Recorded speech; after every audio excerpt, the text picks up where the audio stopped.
Hi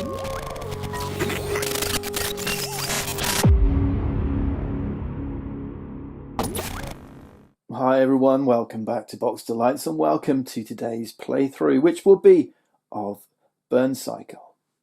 Burncycle is the latest game from Chip Theory Games. It's not released yet, and what I'm showing you today is a very early prototype. Today I'm going to be demoing the solo game for you. It plays 1 to 4, and in this game we're playing a group of robots, members of the 404th. The 404th are a group of robot revolutionaries, and our aim is to overthrow the recently powerful humans. This is the first floor of a corporation. There's going to be 3 floors. First floor, second floor, third floor. Up on the third floor, once we make our way up through, will be the Chief Executive Officer's office. Our aim is to get through each floor, get to the CEO office and complete a set of objectives.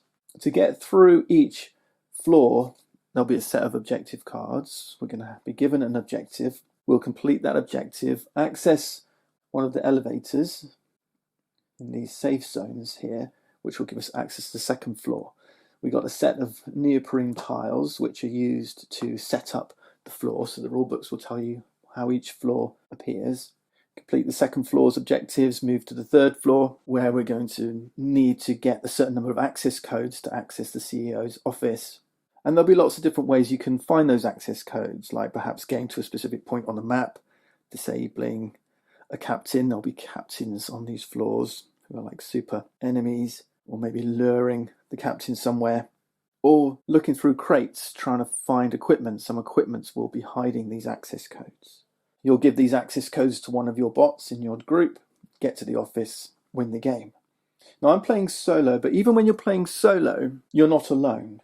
You have a control module. There's 8 different bots that you can play in the game. I've just got 3 of them here: processor, access, there's 5 others, and transmitter.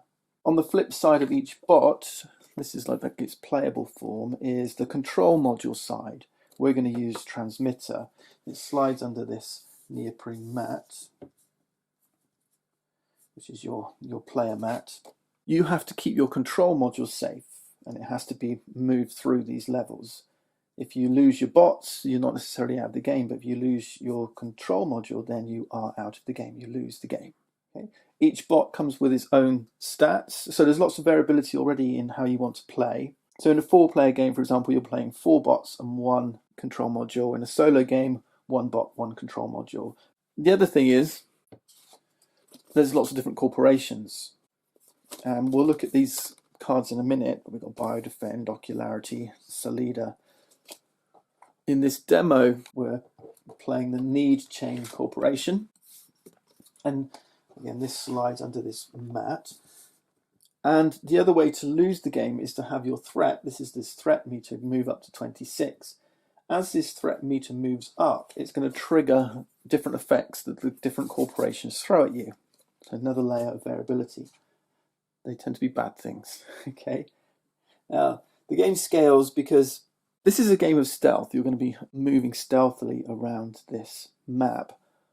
The more bots you're playing, the more easily you'll be spotted, the more readily and more often you'll be spotted, so the threat goes up faster. So in a solo game, I'm not expecting the threat to go up so fast, but there's fewer bots to complete the objectives. So it's going to be that in the solo game, your bot's going to be doing much more, creeping around, but the threat's not going to go up so fast, so you'll have more time to do it. Make sense? Okay. So we're going to dive straight in, and in the solo game we draw 3 objectives and then we get to choose which one we wish to do. And we're going to learn to play the game as we play here. Let's do this one, Hot Swap It. We're going to have to visit 2 spaces with this icon with the same bot. Well, we've only got 1 bot. Right, so that's our objective, to get through floor 1. There's an icon here. There's another one here. Okay, so we have to get to 2 spaces. The artwork on these rooms is very much prototype. The final artwork can be a lot more colourful, a lot more engaging for you. But the thing to know at this point is that there's kind of 3 types of spaces here. There's rooms, like these. There's hallways, the spaces between the rooms, and then there's outside, which is these spaces here, where it says Burncycle.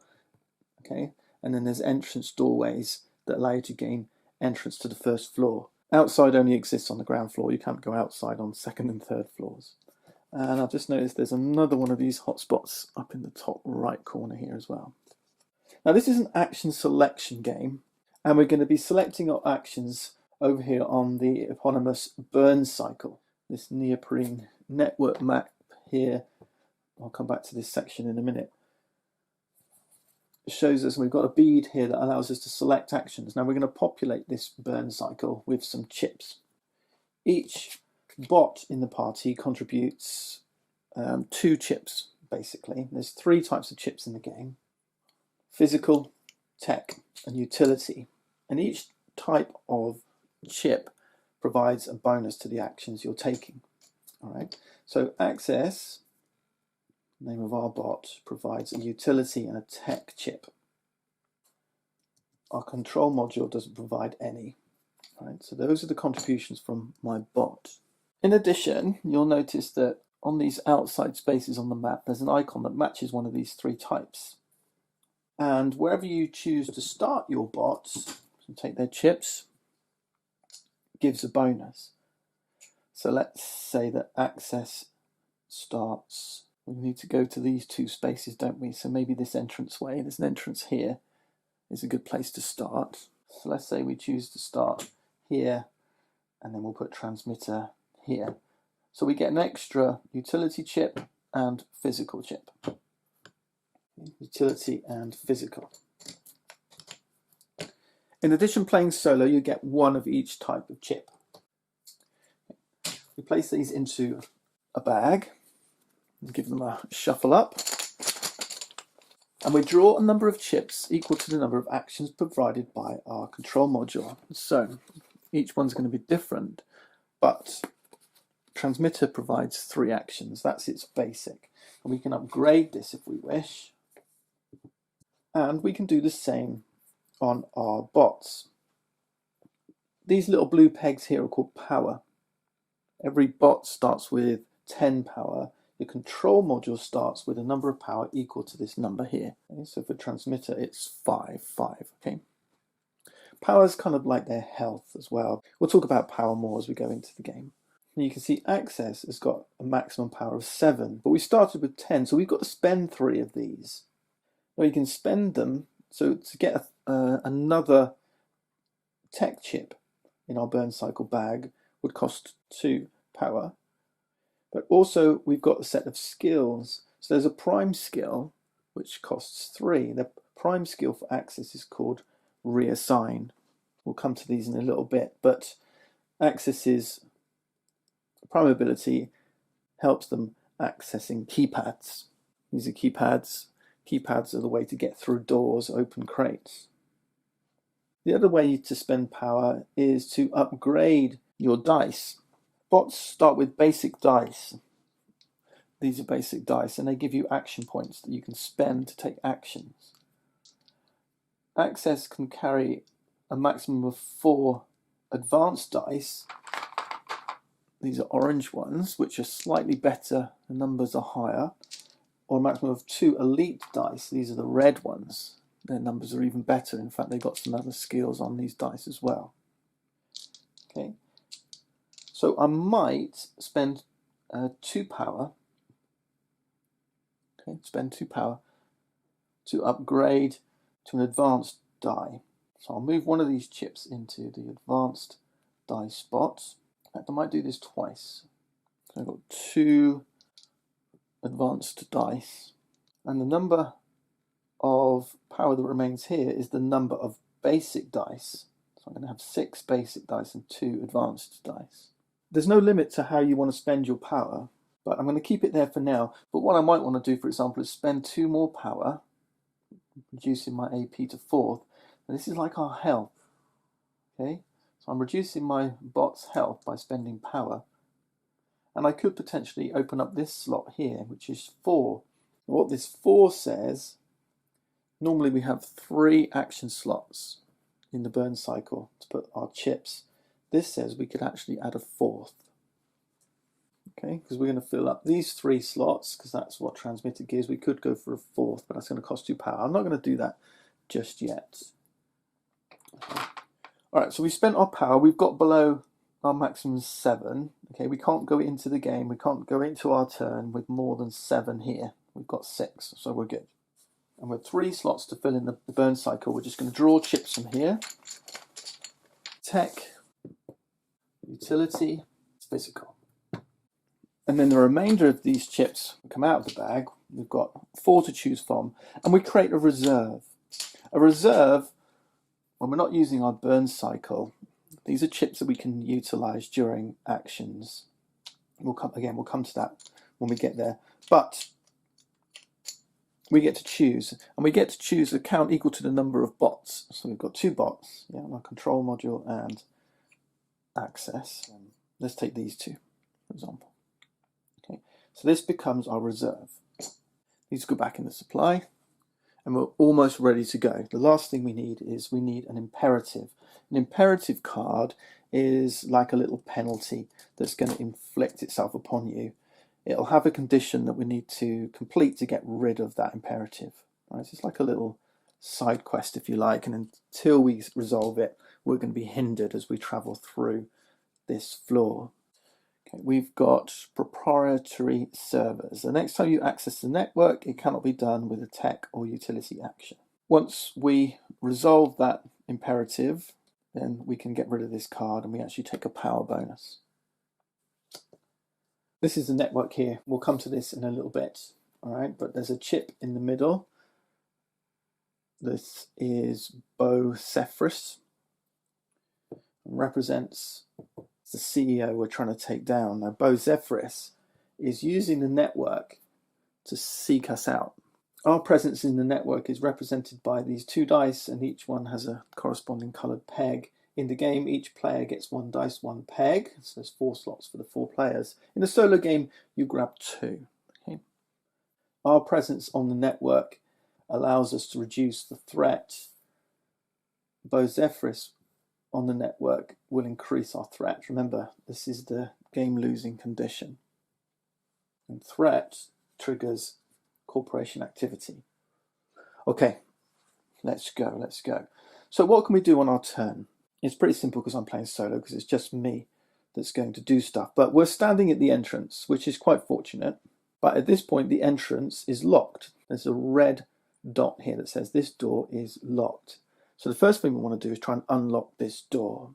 Now remember, I told you actions are going to require dice. The first thing you do on your turn is build your dice pool. So you take basic dice equal to your basic power level, which is 6.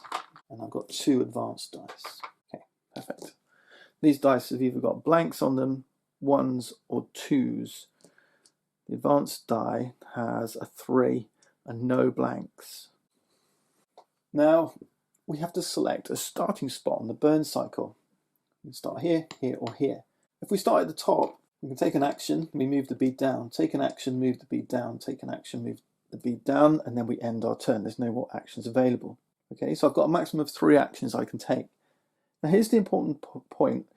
The actions you take are grouped into these 3 types. There's tech actions, there's utility actions, and there's physical actions. You can take any of those actions, 1, 2, 3, but if you're standing on a chip that matches the type of action, so if we're taking a tech action and we're standing on a tech chip, we get a bonus to that action. So sometimes there might be a benefit to skip because you want the bonus at that point. All right, and that's a decision point that you need to make. It's really neat. Throughout the course of the game, some of these actions are going to get locked out. We can make a decision if we wish to reset the burn cycle. So we put chips back in the bag and reconstruct it just like we did at the beginning. But if we do so, it's going to increase threat. And that threat goes up relative to the number of players in the game. This is called rebooting the burn cycle. We're doing it out of choice. The burn cycle also gets reset when you complete floors, but that's not rebooting. Threat's not added. Okay. Now we want to open a door right now. We want to unlock a door. That's a utility action. For opening doors and crates, utility action. Tech is either for accessing them and moving on the network, or accessing these terminals around the rooms. There's these terminals, right, with these little keypad chips. Accessing the terminals gives you special effects. And then lastly, physical allows you to move around the rooms. Okay, move your bot. It also allows you to attack guards or bash through walls. So it might well be that we will forget the keypad for a minute. Let's start with a tech action. Let's get on the network. Now this is called a wireless access action. Okay, draw a card. Now look at the back. It says the first thing we need to do is perform a security check. We have to discard 2 action dice. Okay, spend them. I need 2 dice. We don't need to roll them, just to get rid of them out of our dice pool. And because we're standing on the tech chip here in the Burncycle, we get a bonus. Okay, remember I said each chip provides a bonus if you're taking an action of that type. We're taking a wireless access, it's a tech action, its bonuses, we can skip the security check. Okay, we don't have to do it because we're here. If we were doing it here or here, we would have to take those 2 dice hits. Alright, so we can skip the security check, turn over the card, and then follow its instructions. Now, we're going to come back to this. I'm only demoing the game. Let's just discard this for now. But, and the reason why is because I've got this imperative. Okay, I've not forgotten about it, but we'll come back to that in a second. Remember, I told you, on the network you have a die and a peg. Playing solo you have 2. So let's say I choose to move the blue peg. If I was the blue character bot, you have to. Solo I can choose, in this case, either green or blue. Okay. Your initial access to the network allows you to move your peg onto the network. Now you can move on the network as part of your action. You move on the network, but you have to stop at one of these nodes. You have to stop at these access points. You can't cross these access points. You also have to stop if you hit a node that matches the chip that you took the action with. So we took the wireless access with a tech action, so we'd have to stop here. Now remember, my wireless access card says you cannot skip more than 2 nodes per move on the network. Okay, so I can only move 1, 2 anyway. But I'm going to stop here. It's always clockwise. You're always going clockwise around the network. I'd have to stop here anyway because of this. Okay. Now the aim, every time you hit an access point, you can either reduce the threat, you can increase your signal strength, this is this die here, I'll come back to it in a second, or you can move inwards if you're on a point with a line that lets you move inwards, okay, like here, or here, or here. You can also increase your signal strength if, let's say I started here and I took the wireless access, because it's a tech action, instead of moving, because it matches, I can increase my signal strength. Okay, the signal strength die, this guy, our CEO, he's sending pings out across the network, and at some point they're going to clash with our pegs, and then they're going to do battle, and they'll do battle by comparing the 2 numbers on the dice. Whichever number is higher will win the battle, and then you'll get kicked off the network.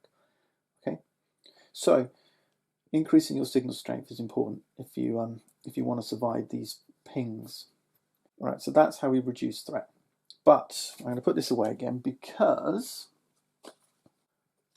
it says here, the next time you access the network, it cannot be done with a tech or utility action. So I can't access the network on either of these 2. I have to do it from here. Does that make sense? All right, cool. So after all that, we're going to skip this. I'm going to go here to the utility action, and we're going to try and open this keypad. I could take it back up here if I wanted to, but I don't get the utility bonus, and we'll come to that in a second. But utility bonus, if we're trying to open a keypad, because a keypad action is a utility action, it's going to give us a bonus. It's going to make it easier to break through that door. Okay. The first thing we need to do is spend 2 AP. Now we're going to roll our dice. We can choose how many dice we want to roll. So if I wanted to, I could just roll this advanced die, and I've got, there's 3 ones on here. So I've got 50-50 chance of rolling a 2 or a 3. Okay, remember I need a 2 or higher on this die to successfully access the keypad. Right, I don't want to take those chances, so I might roll 2 1s instead. Yeah, but remember the sides on these dice, 2 of these are blank. So actually what I'm going to do is I'm going to roll, I want to be sure of getting through this door, so I'm actually going to roll 2 advanced dice. I know I'm going to get the 2 AP I need, right? It's guaranteed. Okay, I got 5. So I'm through the door. But those dice are spent now. I can't use them again this turn. All right, now I draw a keypad card. This is the keypad on this entrance. Okay, turn it over. Now look, what floor level am I on? Am I on level 1, am I on 2, or on 3? I'm on floor level 1. The security down here at the ground floor is not quite so high. I need a utility icon. There's two ways to get a utility icon. If there were a fourth spot in the Burncycle, like this, what you can do is to get this icon, you can move your action bead down the Burncycle until you hit a utility icon. That's one way to get it. Unfortunately, I don't have a utility icon in the Burncycle below me. Now, if I'd have taken the action up here, I could have just moved the bead to this and then opened the keypad, right? But I'm already here, so that didn't work out. The second way of getting it is to go to your reserve. Remember, I've got two chips in my reserve. I've got a utility and a physical. I could discard this card from reserve. That would satisfy that icon. So the reserve is really good for helping you get through keypads. But remember, I said there's a bonus for taking the action here on the utility chip in the Burncycle. The bonus is I can ignore one of these icons on this keypad, so I can choose to ignore that one, which means there's no more icons left to resolve. We've successfully broken through this keypad. We'll discard this.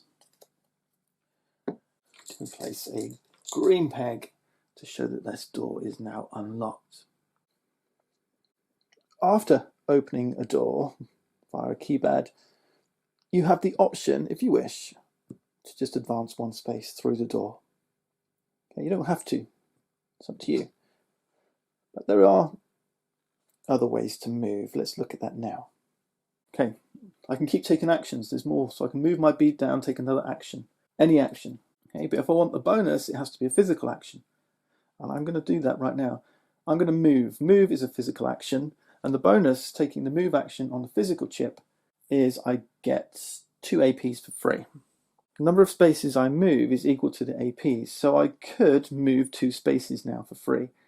Or I can choose to roll as many of my dice as I wish. I'm going to choose to roll all my dice and then add the 2 to give me a whole bunch of movement. Wow, so I've got 1, 2, 3, 4, 5, 6, 7, plus the 2 bonus, I've got 9 movement. I've spent all my dice. Now my 9 movement I can split between my bots and the control module. Now remember, I'm trying to get to these icons here, or I could push on through here and try and get to this one. So that's what I'm going to try and do. I'm going to try and go 1, 2, 3, 4, 5. Now I'm having to stop because there's a locked door here. Now this guy here is a guard. This guard is called Hamster. This is its facing. Okay, it's facing this way. Okay, this little arrow means he's pointing this way. When you place guards, there's a green marker here to say which way is their initial facing. This is their movement. This guard can move 2 spaces. This is their awareness. This guard can see 6 spaces in front of him. Okay, so this guard is now aware of me, and I've got this second chip. Okay, this is the awareness chip. So it says this guard can see me. He can see me clearly. And then what's going to happen is, because the guard can clearly see me with its 2 movement, it's going to move 2 spaces towards me and attack me. Okay. So maybe that wasn't so wise. There's a safe zone here, so I could go 1, 2, 3, 4 into the safe zone, and I've disappeared. This time, you leave your awareness chip at the spot where the guard last saw you. Now this guard is facing this way. He can see 6 spaces this way. Off to the side, or whatever else, you take this in half, 3. Okay, half of 6 is 3. So you can see up to 3 spaces this way, 1, 2, 3. Which means the last space you would have seen me move through was this space, 1, 2, 3. It's 3 spaces away. You would leave your alertness chip here. The other option is, of course, that I carry on moving. I could go 1, 2, 3, 4, 5, 6, 7, 8, 9. I could move all the way down here. There's another bot up here. This one's called Bulldog. He's got an alertness of 8.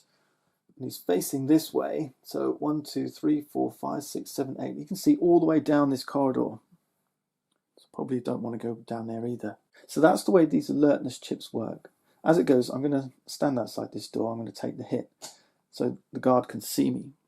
Now, anytime you place your alert chip on the map, the threat level goes up. Okay, it starts at 0, so the threat level is now 1. The first company activity is when the threat level hits 4. Okay, the CEO will ping the network 3 times. Now I spent 1, 2, 3, 4, 5 movement to get there. I think I had 9, didn't I? So I've got 4 movement left. So with that 4 movement, I could move transmitter. So I'm trying to keep transmitter safe. Remember, I've got to escort transmitter to the safe zones, up through the elevators to 2nd and 3rd floor.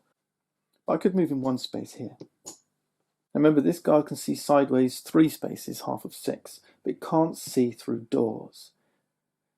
If he's aware of you when you move through a door, then he knows you've moved through a door and your awareness chip would be here. But the fact that he hasn't seen transmitter yet, in fact, I can remove this from the board. I don't need this until he's actually become aware of me. It doesn't know, he's not aware of transmitter yet, so he won't see him through the door. Okay, I'll leave him out here. I'll just keep him safe for now. Right, that's the end of the first turn. We've reached the bottom. Our bead has reached the bottom of the burn cycle. Now it's the CEO's turn to move his guards and ping the network. We can choose to move guards in any order we wish. Be aware though, guards in rooms will not move unless they're alerted. This guard is not alerted, there's no alert chip within his sight. This guy up here, Bulldog, he doesn't move, he's got a single dot, that's his pattern, he does not move. Guards in hallways, if they're not alerted, none of these are, then they follow their default movement pattern, which is no movement for Bulldog. This is called a walker. This guy, these arrows here say, he moves around following the wall to his right. Okay, so he's just going to move around the installation in this counterclockwise direction. Now actually, this guard's going to come off. You'll see each spot is numbered. On floor 1, at the beginning of the game, you're going to draw a captain. It's another layer of variability. And the captain will dictate. So for example, this is Crucible. Now remember, this is a prototype, right? So the rules are changing all the time underneath us, but what I'm showing you is what we got right now. But Crucible says only lay down guards 1 and 2 on floor 1. Okay, so we're going to lose guard 3 there. Here's Crucible's chip. So he's going to come out on, I think, floor 3, kind of like a guard, right? So he's doing his own thing. But Crucible's chip, it also says on his card, you'll see that it goes in your bag when you're building your burn cycle, and if it comes out and goes into your burn cycle, it's kind of filling up a spot, so it's pretty nasty. And like I said, there'll be other captains, there's 4 in the base game, that'll do different things. So Crucibles, if this ends up in your, I don't know if it'll be this chip or another chip, but if this ends up in your burn cycle, so when you step through it on your turn, it's going to trigger all guards to take a turn. You can switch it out, so that's one option. Obviously that's going to be using up your reserve, right? So there's lots of layers in this game. It's a really super game. You've got this layer here, you've got the different corporations, you've got the mix of guards, you've got a ton of objectives, all the different objectives that you might have in the game. Obviously the sequence of your burn cycle is hugely significant. And the objectives may see more activity over here on the network or more activity over here on the map. It's just such a multi-layered game. One of Chip Theory Game's simplest. I think, when I was watching some of the other videos, Paul Grogan's Gaming Rules with Scott Morris is a really great video. Shannon's in on as well. I'll put a link in because you should go watch that. That's a great playthrough teaching you the rules. It's hard to comprehend at the beginning what's actually occurring, but the rules are pretty straightforward. It's a lot simpler to learn and internalize all the rules actually. So once you've learnt to play it, this one plays a lot quicker than like Cloudspire or Too Many Bones. So although the floor layout is going to be the same each time you play floor 1, it looks like this. I'll show you actually. Let's move on and take your turn, but you've also got what the contents of the room can change up. Now let's move this guard. So this guard's got 2 movement. It's going to move straight up towards us, like so. Normally it would move in a straight line anyway, and if it hit another wall, it would just do a 180 and come back. Okay, so it's just going to keep walking up and down like so. But it's got an alert token within its 6 alertness, so it's just going to move straight towards it. It kind of breaks that rule. And then tier 1 guards, so floor 1 guards, will do 1 power damage. Floor 2 will do 2, and then floor 3 will do 3. So we're going to lose a power, which means we're going to lose a dice from our dice pool next time. If we lose all our power, we're out of the game, and then we can only control transmitter. Controlling your control module is just like controlling your regular bot. The additional ability is that your control module can repair your bot. So if you lose all your power, your bot becomes disabled, then you have to move the control module adjacent to your bot in order to repair it. And all you do then is transfer power from your control module to your bot, as much or as little as you wish, to get your bot up and running again. But obviously that puts your control module closer to being destroyed itself. Okay, all our guards have moved. Next thing that happens is that any pings on the network would move. Now at the moment there aren't any pings on the network. Remember, this only happens when activity tracking happens at threat level 4, and the CEO will put 3 pings on the network, and they'll start and they'll move and they'll start echoing around and moving out to try and seek down your pings. What's going to happen is when they hit an access point, they're going to roll this network die, and that's going to cause stuff to happen. Either the threat will go up, pings will move outwards, or the CEO's signal strength will go up. Finally, and this is the last and most important step, the bottommost chip in the Burncycle gets locked. We flip it over and it's locked. We can no longer use it. Now Excess has an ability actually. His prime skill is that he can still use this for accessing keypads. Remember we said you could put your bead on the next icon, so if the physical icon came up on a keypad, he could still use it even though it's locked. But we have a choice here. We can either leave it this way, so the next time we've only got 2 actions, you have to skip this one. Or, if we wish, we can switch out this locked one, get rid of it, it goes back in the supply, for one of the chips in our supply, in our reserve, which we're going to do. Of course, the other option is, if our reserve is empty, like I said earlier, just reboot the Burncycle. Right? So they all go, we repopulate the bag and redraw, but the threat goes up. That's it, we're ready now for round 2. In a multiplayer game, the first player token would move, so another player would go first, but it's back to us. Remember, at the start of our turn, we can spend power if we wish. So we could upgrade our skills, we could upgrade our control module, we can spend stuff. If we want to keep things the same, we rebuild our dice pool, which we've got, 5 basic, 2 advanced, so we'll just keep things like so. I'm standing here next to a door which is locked, so I'm going to be looking at the keypad action. So I could either use the tech, or with this in the reserve, I think I'm going to go down here and just use the bonus. So let's take our keypad action. Remember, we need 2 AP. I'm going to roll 3 regular dice. Okay, I've got the 3 I need. Incidentally, if I had rolled 2 blanks here, 2 blanks can be swapped for 1. Okay, so I can spend that and actually turn it into a 1. So pretty neat. So if you roll enough dice, even if you hit blanks, you can still get the AP you need. Also, let's say I did roll a 2 here and 2 blanks. Well, 1 blank, it doesn't matter. You don't have to exhaust the die use that rolls a blank, so I can put that back in my dice pool here and exhaust these. Okay, so I've got the 2 AP I need. So really think about how you're going to use your dice. Right, we draw a keypad card, flip it over, it's level 1. Oh, I didn't want to see this. This is a terrible one. I've just got shocked by the control panel. This lightning bolt says, we fail, we lose a power, we've got to go again. Actually, let's just for the sake of the demo. And that can't be ignored. You can't do anything about that. So although we're getting the utility Burncycle bonus that says ignore 1 icon, you can't use it to ignore this. There's others as well. Let me just show you. There's tons of variability in these cards, right? Let's draw again. Okay, so this one says a physical icon. Right, so we've got a choice, either take out of the reserve or move your token down to get the icon. So we're going to move our token down to get the icon. And this time we're going to optionally, so we've successfully opened up the keypad, and this time we're going to take the optional move into the room. Okay.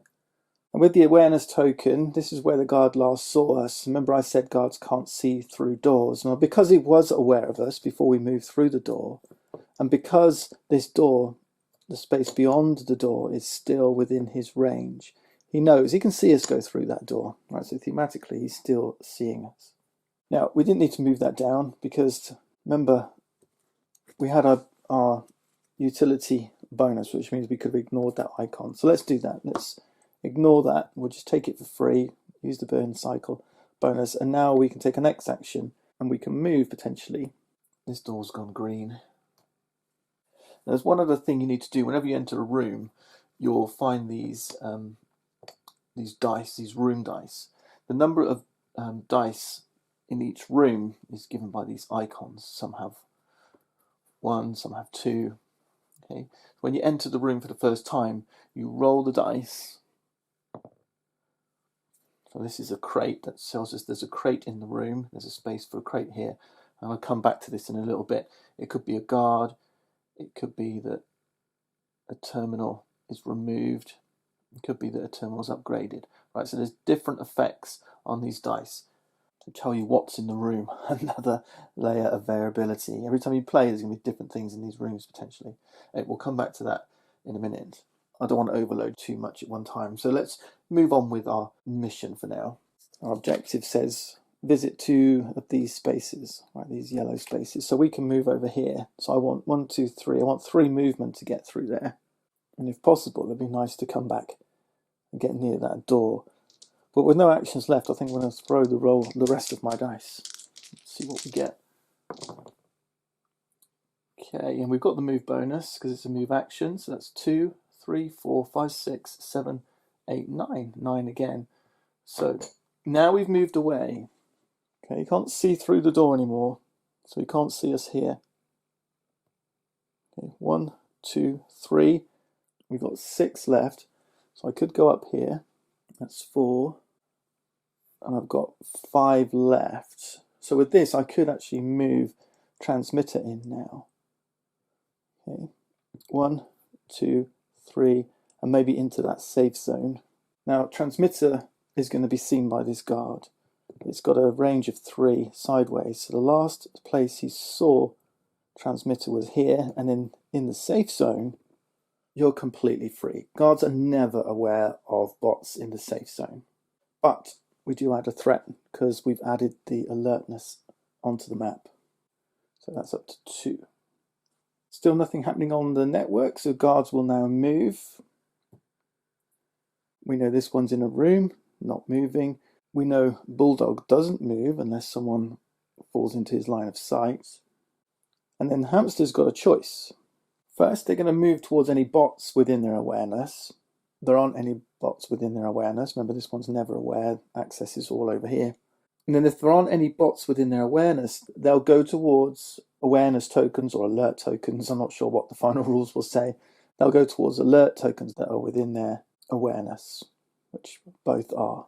Remember, all these rules are subject to change. So Hamster's going to change direction and move towards the closest one, which is this one. And then once they reach an alert token, it's removed from the board, and then they'll carry on their merry way. So that was move 1, and because of their normal movement, and they've got 2 movement, they're going to turn around and move back the other way. So what we've effectively done now is altered the route of Hamster. Hamster's now going to be patrolling back and forth. So you can use your bots to change the behavior of these guards. Normally he'd be going up and down this way. Now we've got him going this way. Okay. Of course, the bad news is if transmitter now ever leaves and this goes back on the board, it's going to add another threat level. Okay.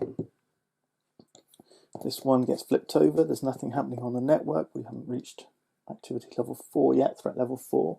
And if we wish, we could do this. Now we're a bit messed up because of proprietary servers. We're not going to be able to take the network action, but it doesn't actually mean very much to us this time. So every time you play, the game might be slightly different. It might use the network in different ways. Okay. One thing I forgot to do is when we entered this room, we rolled this die to see what came out. We rolled a crate. I don't have any crate tokens, but you can use a die for the moment, or a chip, something like a wooden crate. Then if we'd tried to access this crate, we use a keypad like before, open the crate, and then you draw one of these equipment cards. You draw the equipment card and you see which equipment it is. So this one says it's a battery pack, dice 1 and 2. So you grab the die, here they are, and they're all numbered. So this is dice 1, this is dice 2, so there's 2 battery packs. So grab one of these 2. And this one says, you may include this die when making an AP roll to grant additional AP. So on my future, I can roll this to get additional AP. Okay. Now this red lightning bolt means it's broken. You lose it and discard it. And then there's also this white lightning bolt. That says you can choose to use it or not. So you place the equipment down here. You've got 2 equipment slots. You can hold 2 pieces of equipment. So if you rolled this side, it gives you a 2. There's no lightning bolt. So you just keep using it until you throw a lightning bolt. Like I say, you can either choose in this option. You might say, I'm going to keep it and ignore the 3. Or you can use the 3 and then the battery pack's broken. But with the red one, you have to. So you take the 4 and then lose the equipment. Right, so that's how equipment works. I'm just going to place a health chip here just to show you that's a crate. And there was one that was placed here at startup setup. I'd use this Hoplo one, but you need a bunch of them really. But let's say we take our first action. We're going to move again. Now I've got, what dice have I got? I've got 5 basic, 2 advanced, and I want to move over to this terminal. I don't have any bonus because I'm doing it here on the tech action. So let's roll 4 basic and 1 advanced. And I got 1, 2, 3, 4, 5, 6 movement. 1, 2, 3, 4. That's enough to get me here. My next action is Access Terminal. Now, Access Terminal is a tech action, so I'm not going to get the bonus. But the bonus is, right, we have to be standing on a terminal access chip. Okay, you grab a card, you flip it over. And on here will be a security check. If you're taking this as the tech action, then the bonus is that you don't have to do this security check. But this one says verification measure 2 APs. Now as you go, Access has got the special ability that says once he's passed the security check, these other 2 actions then become available, network and comms it says, and they each have their own AP cost. Access's special ability is once past the security check, you can take the bottom action for free and then take one of the other actions. Okay, so I can take this one for free, which says I can reduce the threat meter. Network says for 2 APs, increase all bot IP security levels by 1. So we can increase these security levels. So that's it. And I mean, the number of different types of actions on here, right? There's loads of stuff that's going to come up.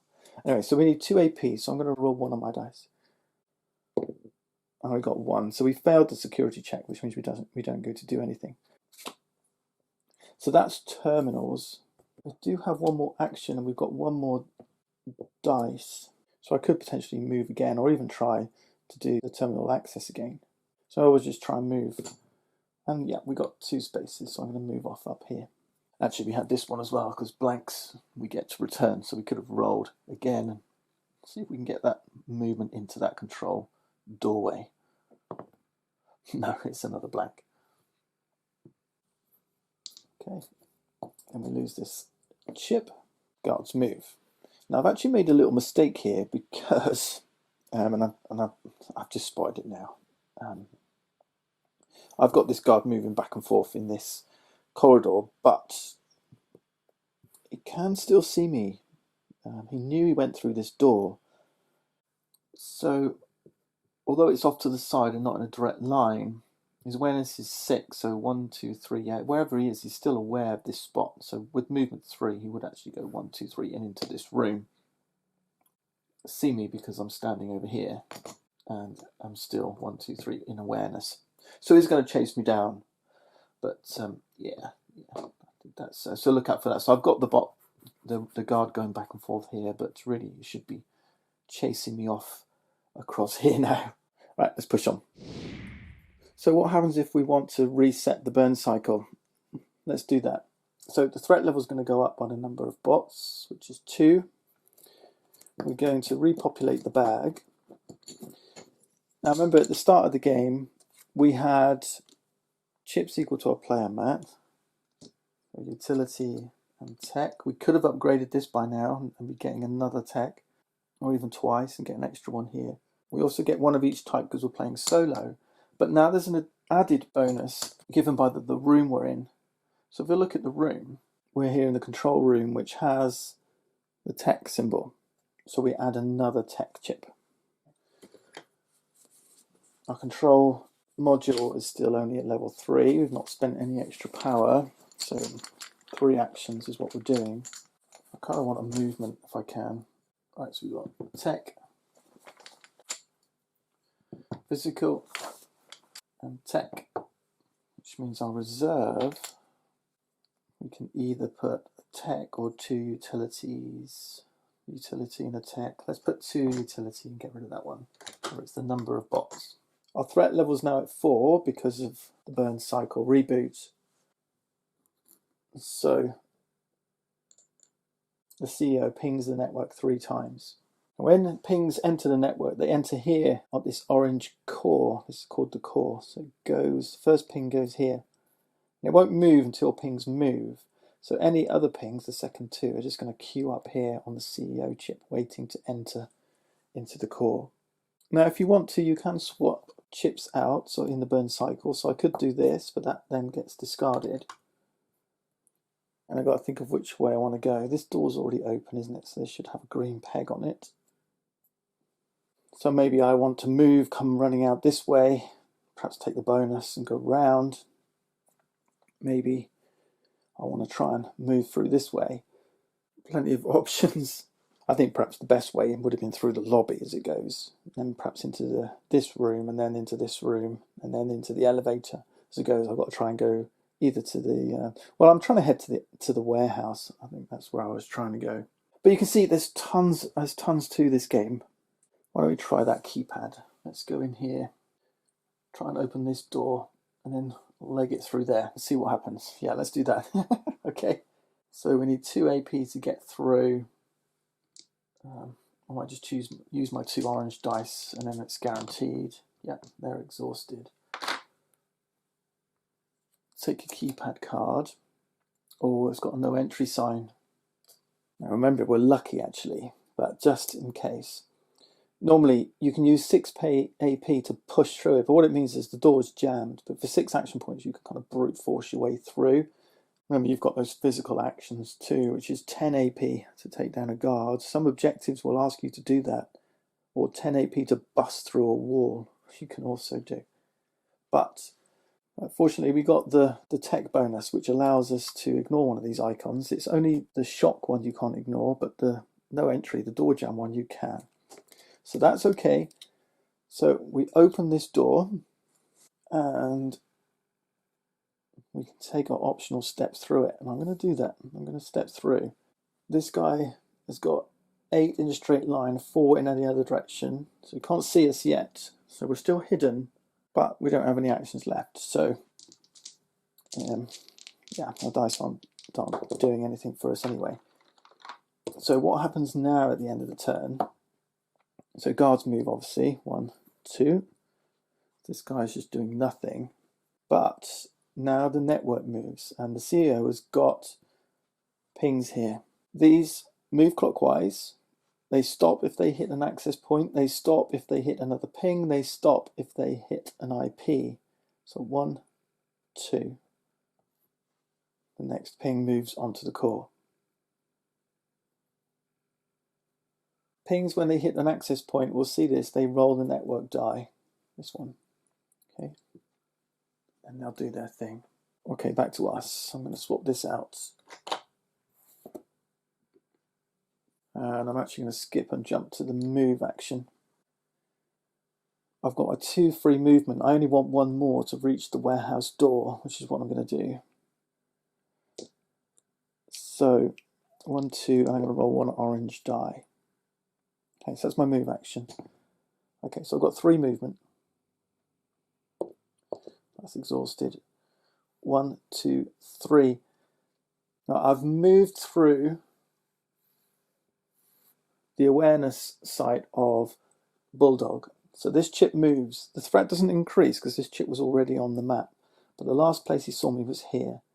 He's also got half 8. He's got 8 straight line, and half 8 is 4. 1, 2, 3, 4. So he can't see me around the corner. So that's the last place he saw me. Then I'm going to take the keypad action again.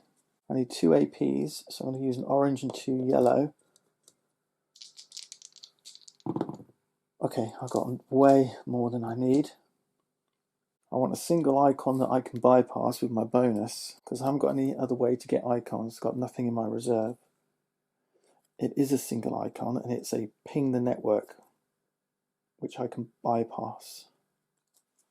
That would have added a 4th ping. Okay, then I'm going to take my bonus move through the warehouse door. This door is now unlocked. There's 2 dice in here, which I'm going to roll. Okay. This one says add a crate. There's 2 crates in here, 1, 2, or spots that they can go, so that's the number 1 spot. And then this one says remove a terminal, so that goes.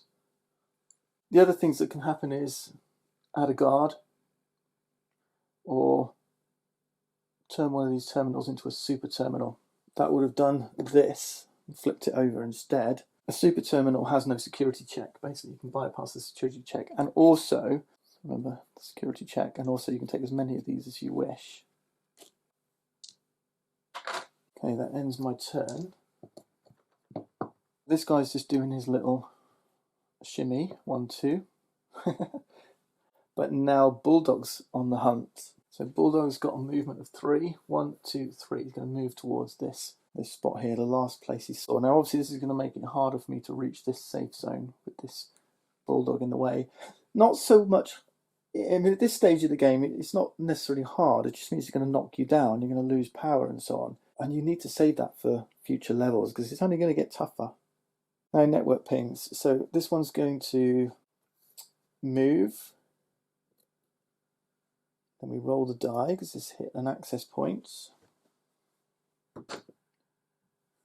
Okay. This die roll says all pings on a transfer node move outwards. So this ping's not. This ping is. It's got a line outwards, so it's going out. This one's not on the network yet.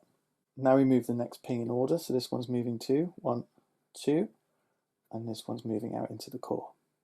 Okay.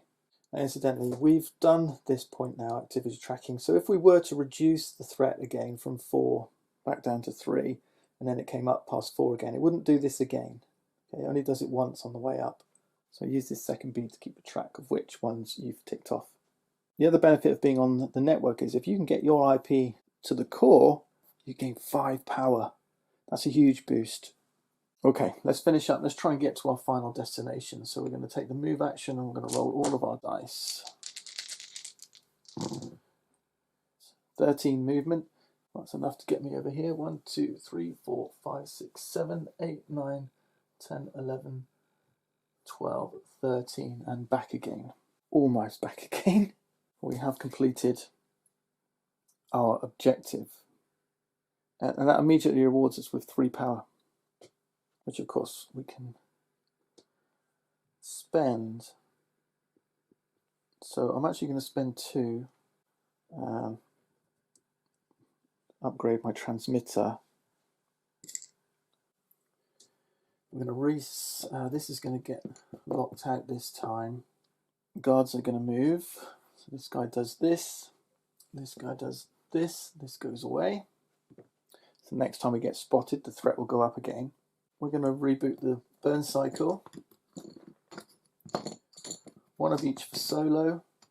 The room we're in gives us 2 physical, which is good, thanks to the warehouse.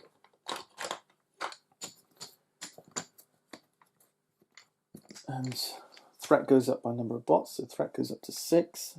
Once we get to 8, monitor protocol says remove a Burncycle slot 1, so that slot 1 gets deactivated, and now level 1 doors are now level 2, so doors become harder to open.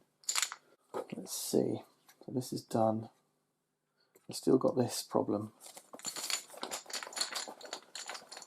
I mean, I could have gone in and tried to take that equipment, that would have been a useful thing to do with my actions, but we're going to try and leg it to the lift or the elevator now. Bulldog's standing in the way. So actually, that might have been the wrong place to stand. Let's see what happens. So, utility, we've got 4 now, remember, because we've updated our command control module. We've got reserve of 2. We've got 1 of each. So I'm going to take these 2. And although physical is going to be the one that's going to go next. Yeah, I'm going to take these 2. Okay, we've got a problem. Bulldog is now stationary without anything to move to, and he's standing in our way. Bots cannot move through guards, so we're going to have to go this way. So we've got 6 basic dice now, 2 advanced. I'm going to take this action to move. 1, 2, 3, 4. I should have realised that before I moved all over here. So I need 1, 2, 3, 4 movement. I'm going to use these 3 dice. Okay, 1, and then I've got 2 blanks which I can turn into 1, that's 2, and then the 2 from my physical bonus is 4. So I've got the movement, 1, 2, 3, 4, that I need. Next action is going to be a keypad, but I don't have the bonus.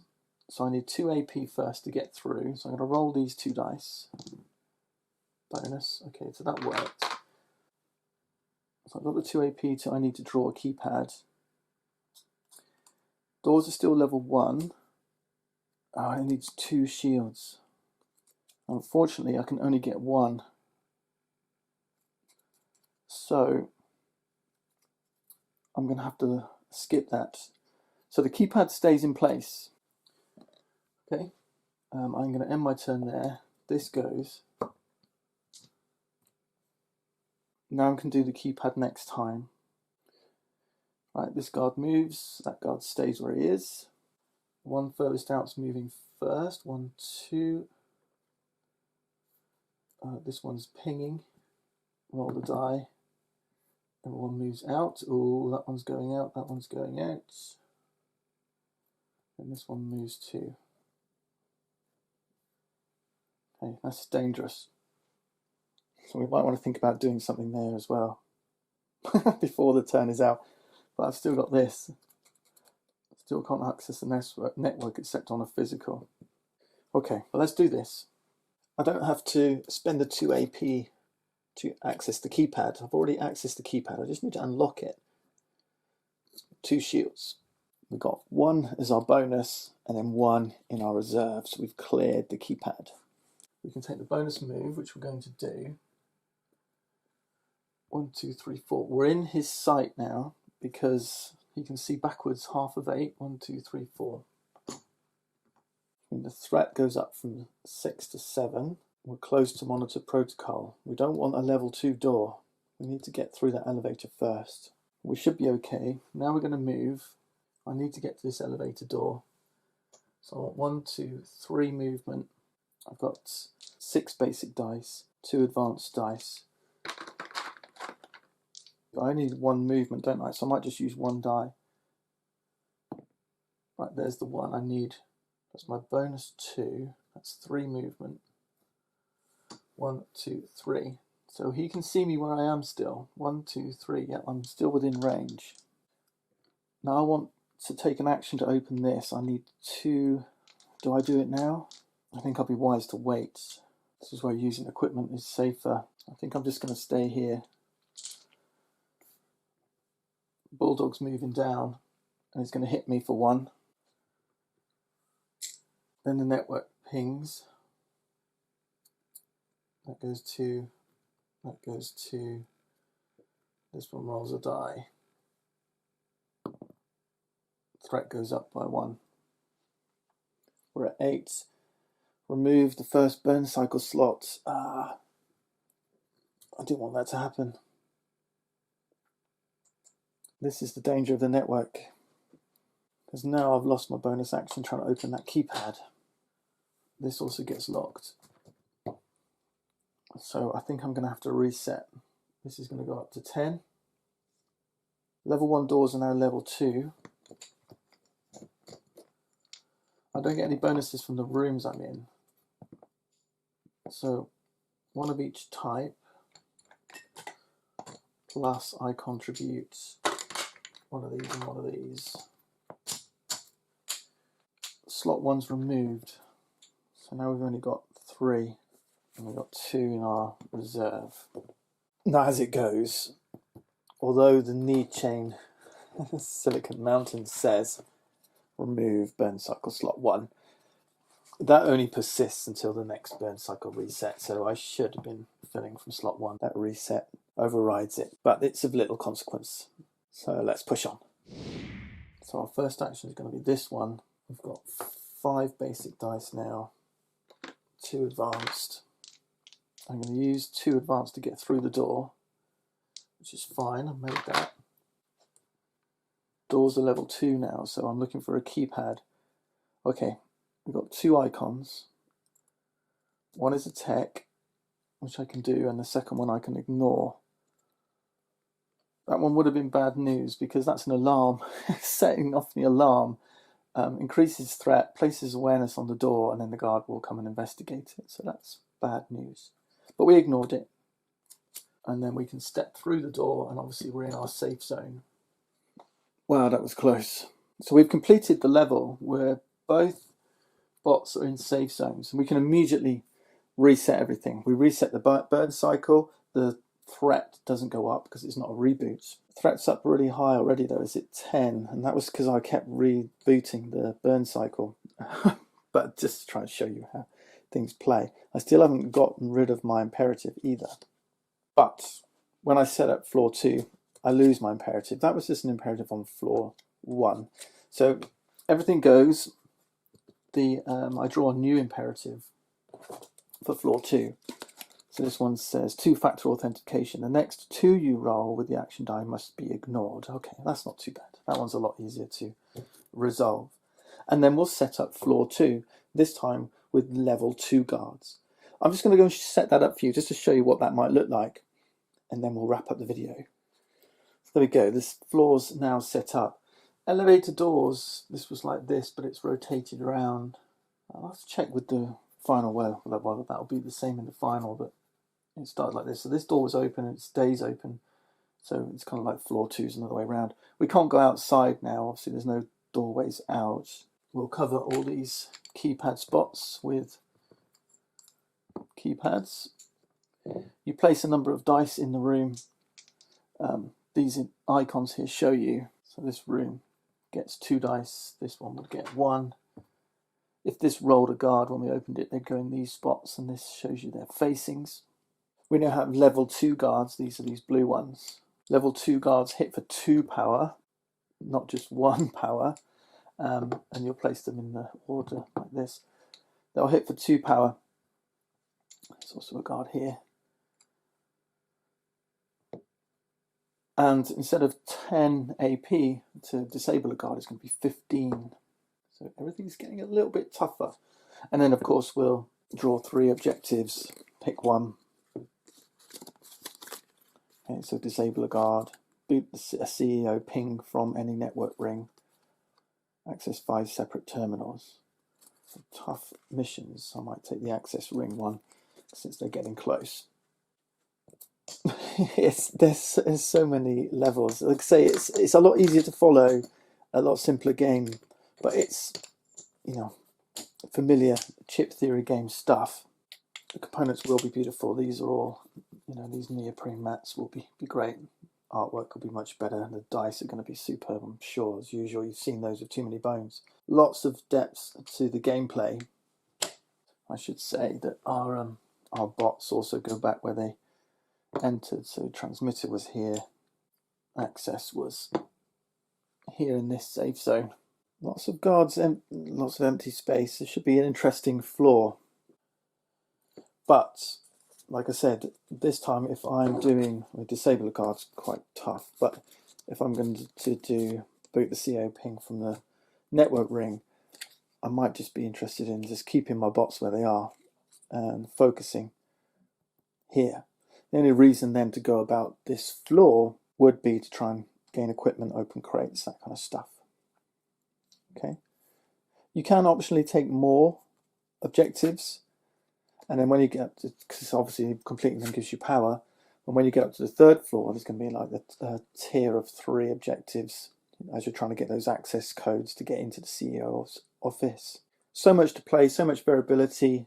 Hopefully you've got an understanding of the rules. Do understand obviously that they could change when we get the final version, but the gameplay is going to be pretty much what you see right here. That's it, that's Burncycle. Look out for it on Kickstarter. I'm going to leave a link. It's a very short Kickstarter, so it may be finishing up, but if the Kickstarter is finished, you still have an opportunity to pre-order as a late backer, and we'll hopefully give you something to look forward to in 2021. Thanks for watching, and I'll see you next time.